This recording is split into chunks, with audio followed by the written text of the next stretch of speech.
कम team 10 up की तरफ से। ये इस कोर्स का लेक्चर 5 का पार्ट 6 है। पेन पेपर पेंसिल पकड़ ले ताकि आप इंपॉर्टेंट पॉइंट्स को नोट डाउन कर सकें।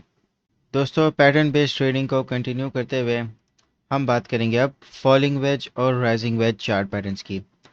जो फॉलिंग वेज चार्ट पैटर्न होता है वो एक बुलिश पैटर्न होता है अगर ये फॉर्म होता है किसी अप ट्रेंड में, और ये कंटिन्यूएशन पैटर्न होता है। अगर अप ट्रेंड में ये फॉर्म होगा तो अप ट्रेंड मजीद कंटिन्यू होगा, और अगर ये डाउन ट्रेंड में फॉर्म होगा तो ये एक रिवर्सल पैटर्न है। यानी कि अगर ये डाउन ट्रेंड में फॉर्म होता है तो जो ट्रेंड है वो रिवर्स हो जाएगा और अप ट्रेंड में कन्वर्ट हो जाएगा।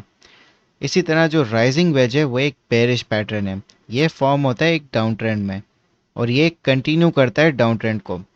अगर ये किसी अप ट्रेंड में फॉर्म होगा तो इसका मतलब एक रिवर्सल पैटर्न है, अप ट्रेंड होगा वो कन्वर्ट हो जाएगा डाउन ट्रेंड में।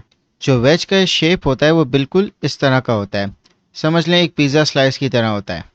तो दोस्तों, इसको ट्रेडिंग व्यू पे और बेहतर समझते हैं। दोस्तों, वेज पैटर्न्स में आपने सबसे पहले हमेशा ट्रेंड को आइडेंटिफाई करना है कि अप ट्रेंड चल रहा है, डाउन ट्रेंड चल रहा है, क्योंकि जो वेज पैटर्न्स होते हैं वो रिवर्सल पैटर्न्स भी होते हैं।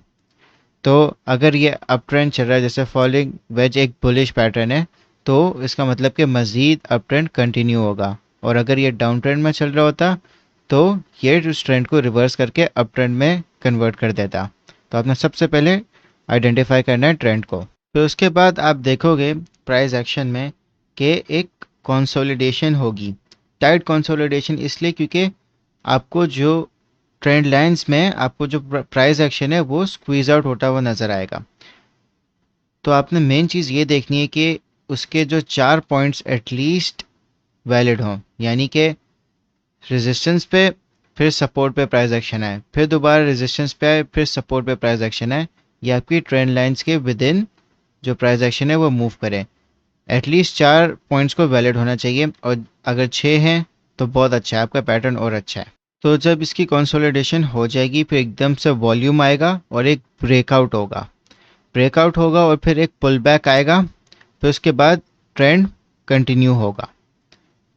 तो आपने जो ट्रेड लेनी है वो आपने पुल बैक के बाद लेनी है, और जो आपका स्टॉप लॉस होगा वो आपकी लोअर इस ट्रेंड लाइन के बराबर होगा, और जो आपका टारगेट होगा वो वेज पैटर्न की हाइट के बराबर होगा, जो आपका टेक प्रॉफिट बनेगा यहाँ पे जब आप ट्रेड करोगे।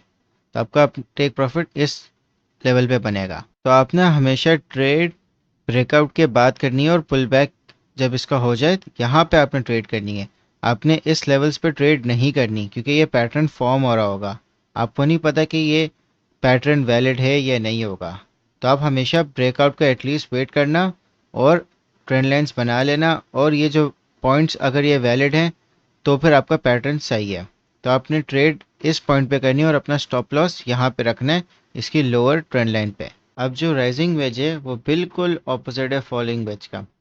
इसमें फ़र्क सिर्फ ये कि जो कंसोलिडेशन है वो अपर साइड पे हो रही होगी, यानी जो इसका स्क्वीज हो रहा होगा प्राइस एक्शन का वो इस तरफ हो रहा होगा। तो आप देख सकते हो कि आपको सपोर्ट और रेजिस्टेंस पे 4 कन्फर्मेशंस होंगी, फिर उसके बाद एक ब्रेकआउट होगा और फिर एक पुल बैक होगा, फिर उसके बाद मज़ीद डाउन ट्रेंड में चला जाएगी प्राइस एक्शन। स्टॉप लॉस आपका इसकी अपर ट्रेंड लाइन पे होगा, और जो आपका टेक प्रॉफिट होगा वो इसकी हाइट के बराबर होगा, बिल्कुल ऑपोजिट जो आपको फॉलिंग वेज में समझाया। आपने बस ये प्रॉपर्टीज़ को याद रखना है, क्योंकि जब आप इन प्रॉपर्टीज़ को याद रखोगे तो आपको सही से पता चलेगा कि ये वेज पैटर्न नेक्स्ट मूव क्या करेगा। तो आप इन प्रॉपर्टीज़ को नोट डाउन कर लो। तो दोस्तों, जैसा कि आप देख सकते हो कि एक अप ट्रेंड चल रहा था, फिर उसके बाद ये फॉलिंग वेज पैटर्न फॉर्म हुआ। आप इसकी कन्फर्मेशंस देखो कि यहाँ पे इसका फर्स्ट टच हुआ, फिर यहाँ सेकंड टच हुआ, फिर थर्ड टच हुआ, फिर फोर्थ टच हुआ, फिर इसका ब्रेकआउट हो गया, और किस तरह आपके एग्जैक्टली टारगेट से काफ़ी ऊपर ये ट्रेंड कंटिन्यू हुआ। तो वेज पैटर्न्स को आइडेंटिफाई करना बहुत आसान है। तो अगर आपने ब्रेकआउट के बाद पुल बैक पे ये रेड कैंडल पे आपने ट्रेड ली होगी और अपना स्टॉप लॉस इसकी लोअर ट्रेंड लाइन पे रखा होगा, आप कितना मतलब फिर भी आसानी से आपका टेक प्रॉफिट हिट हो गया, बजाय किसी भी तरह भी आप लॉस में नहीं आए। तो दोस्तों, जैसा कि आप देख सकते हो कि एक डाउन ट्रेंड चल रहा था, फिर यहाँ पे एक कंसोलिडेशन हुई एक शॉर्ट अप ट्रेंड के फॉर्म में, और आपको नज़र आ रहा है एक राइजिंग वेज पैटर्न। तो जैसा कि आप देख सकते हो कि यहाँ पे इसके पहला पॉइंट कंफर्म हुआ, फिर यहाँ दूसरा हुआ, फिर यहाँ तीसरा हुआ, फिर यहाँ फोर्थ होके ये ब्रेकआउट में चला गया। तो अगर आपने यहाँ से भी अगर शॉर्ट किया है और आपका स्टॉप लॉस यहाँ पे, तो तब भी आपका हिट नहीं हुआ और ये मज़ीद नीचे तक ये कंटिन्यू हुआ। तो आप देख सकते हो कि ये कितना मतलब ऑथेंटिक तरीके से आपको स्टॉप लॉस भी बताता है और आपका टेक प्रॉफिट भी। मगर ट्रेड आपने हमेशा ब्रेकआउट और पॉइंट्स की कंफर्मेशन को देखते हुए करनी है। और क्या आपका सबसे पहला स्टेप यही होना चाहिए कि ट्रेंड क्या था और क्या इसकी वेज पैटर्न की प्रॉपर्टी लग रही है। जैसे एक डाउन ट्रेंड में जो राइजिंग वेज होता है वो मज़ीद डाउन ट्रेंड को कंटिन्यू करता है। तो आप प्रॉपर्टीज़ को याद कर लें। तो वेज पैटर्न्स को हमने बहुत अच्छे से कवर कर लिया है कि कैसे आइडेंटिफाई होते हैं और कैसे इन पे ट्रेड करनी है। तो मैं आपको क्विज दे रहा हूँ, कोई भी चार्ट आप सिलेक्ट करें और उसमें राइजिंग और फॉलिंग वेज दोनों आइडेंटिफाई करें, और फिर आप मुझे रिजल्ट्स बताएं कमेंट सेक्शन में।